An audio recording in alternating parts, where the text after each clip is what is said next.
Okay students, let us proceed to find the integration of our new type of integral, that is written as integral of px plus q dividing by ax square plus bx plus c dx. Here in numerator we have a linear expression in x.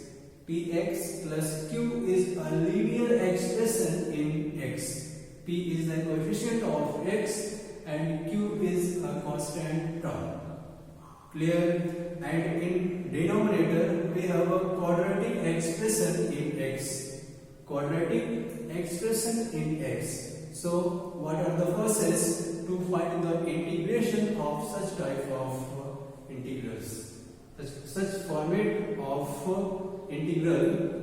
Clear? So let us proceed to find the integration of such type of integral, which is written as px plus q upon ax square plus bx plus c. Clear students? The process of this type of integral is written as, we have to write numerator. And for numerator is equal to capital A into d by dx of dr. dr for denominator plus b. So ये आपका process रहा. हमें क्या करना होगा? Numerator को a into d by dx of denominator plus b जैसा present करना पड़ेगा. ओके, क्लियर ना? एंड अब न्यूमरेटर है क्या? Numerator is px plus q is equal to a into d by dx of denominator is ax square plus bx plus c और a रहा capital B. Means there are two unknowns capital A and capital B. हमें इन दोनों का value find out करना है. इन दोनों का values find out करना है. तो इसे आप क्या लिखोगे? a into d by dx of ax square, that is 2ax x square 2x. a is a coefficient, a is a constant. Okay, with x square 2ax dx b plus b. Okay, and this one is our numerator. So numerator can be represented as a into 2ax plus b plus b. Let this is equation as a. Clear हो गया? अब हमें क्या करना है कि capital A और capital B का वैल्यू फाइंड आउट करना है. एक तो हमारा रिप्रेजेंटेशन हो गया. हम न्यूमरेटर को बाद में ऐसा उठा के रखेंगे. We have to copy paste numerator as like this. अब बात आती है कि कैपिटल A और कैपिटल B का वैल्यू कैसे फाइंड आउट किया जाए. How we can calculate the value of A and B. Okay, तो कैसे फाइंड आउट करोगे? देखो, आपका न्यूमरेटर है क्या? Numerator is px plus q और A आपने अभी क्या लिखा था? 2ax plus b plus capital B. आप इसको थोड़ा ओपन कीजिए. After opening the bracket we have 2a capital Ax plus capital A B plus B. Okay, इसको आप ब्रैकेट में कर दीजिए. क्यों ब्रैकेट में किया? Since we have to make only two terms to the right hand side of the equal के right hand side में हमें केवल टू टर्म्स बनाना था. We have to make only two terms. क्यों टू टर्म्स? क्योंकि हमें आप कंपेयर करना है. देखो, लेफ्ट हैंड साइड में कितने टर्म्स हैं? 2 टर्म्स हैं. There are 2 terms in the left hand side of the equal. तो राइट हैंड साइड भी 2 ही टर्म होने चाहिए. हमें कंपेयर करना है. We have to compare the coefficients of x and constant term. आप कैसे कंपेयर करते हो कि देखो अभी x कोएफिशिएंट क्या है? 2a capital A. Yes, अभी coefficient of x is p. So this one is equal to p. So we have a is equal to p upon 2a. A capital A is equal to P upon 2a। अब constant term कौन से है? A B plus B. यहां constant term क्या है? Q। Clear हो गया? इसलिए हम राइट हैंड साइड जो 3 टर्म्स था, first term, second term, third term, 3 terms को जो विदाउट एक्स था, जिसे आप कांस्टेंट बोलते हो, कांस्टेंट्स को एक ब्रैकेट के अंदर कर दिया। ओके, जो जैसे ब्रैकेट के अंदर आया, so this is considering as one term, वह वन टर्म बन गया। तो ये सेकंड टर्म हो गया, ये फर्स्ट टर्म हो गया, फर्स्ट टर्म सेकंड टर्म, ये आपका वेरिएबल टर्म है, कांस्टेंट टर्म है, वेरिएबल टर्म है, कांस्टेंट टर्म है। x के बगल में क्या है? 2a कैपिटल A, x के बगल में क्या है? p, तो दोनों आपस में इक्वल हो गए। ठीक है, अब यहाँ पे कांस्टेंट टर्म a b का और कैपिटल B है, यहाँ पे कांस्टेंट टर्म q है, तो दोनों आपस में इक्वल हो गए।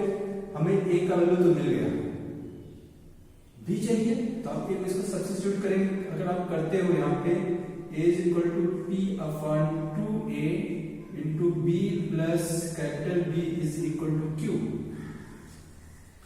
तो इस तरह से capital B is equal to q minus pb upon 2a, pb upon 2a, so q upon 1 this is equal to 2a, 1 minute, 2aq minus pb upon 2a, तो ये तो रहा आपका b, ये तो रहा आपका b, b is equal to 2aq minus pb dividing by 2a।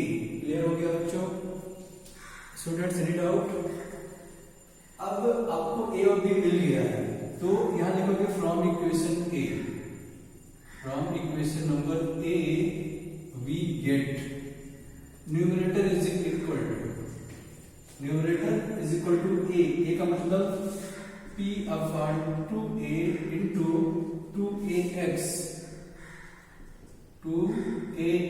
Plus b, और b का मतलब है 2aq minus pb upon 2a। Okay, तो ये रहा आपका numerator, let this one is b। Okay, clear हो गया? अब आप अपना क्वेश्चन उठा लीजिए, let this one is equal to i, so i is equal to integral of this one is your numerator, ये तो न्यूमरेटर है, तो आपने इसको न्यूमरेटर को किस फॉर्म में कन्वर्ट कर दिया है? इस फॉर्म में कन्वर्ट कर दिया है। तो अब उसको उठा के यहां पर रखिए, p upon 2a that is 2ax plus b upon 2aq minus pb upon 2a whole dividing by ax square plus bx plus c, और ये रहा आपका dx। क्लियर हो गया बच्चों? अब आपको इसको आपकी this one is working as LCM जैसा काम कर रहा है।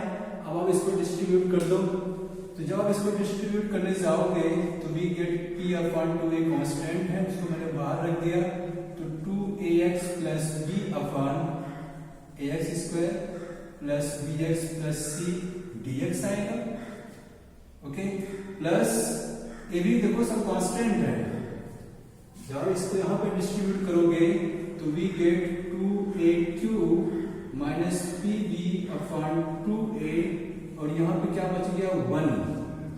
1 upon ax square plus bx plus c dx। Clear हो गया स्टूडेंट्स? ओके ना? And we know that this one is your, this is equal to p upon 2a, and this one means numerator 2ax plus b is the derivative of ax square plus bx plus c, वह उसका derivative है। Means we know that integral of f dash x upon f of x dx क्या होता है? log of f of x होता है, तो यह इसका डेरिवेटिव है, तो बनेगा क्या? This one is equal to log of denominator that is ax square bx plus c plus 2a cube minus pb upon 2a और integration of 1 upon ax square bx plus c dx. Okay, this one is your procedure to find the integral of px plus q upon ax square plus bx plus c type का. और ये जो है ये कैसा है, आपका last exercise है. You are expert to find the type of integral where integration of 1 upon ax square plus bx plus c is given. आप वो पिछले एक्सरसाइज से आप कर सकते हो या पिछले एक्सरसाइज से कर सकते हो. You are able to find the integration of the type of integral that is 1 upon ax square plus bx plus c.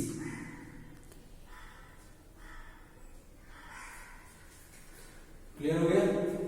ये जो है यहाँ का तो आप कभी भी कर सकते हो. क्लियर ना. मीन्स जब आप इसको आप डिस्ट्रीब्यूट करोगे तो 2a cube minus pb upon 2a और यहाँ पे 1 बचा. It is 1 upon ax square plus bx plus c. Okay, this one is derivative of denominator. 2ax plus b is the derivative of x square plus bx plus c. तो p upon 2a log of mod of f of x मतलब denominator plus 2ax minus pb upon 2a और ये 1 upon ax square plus bx plus c आप कर ही सकते हो according to your last exercise. Okay, clear? So students, please make a note.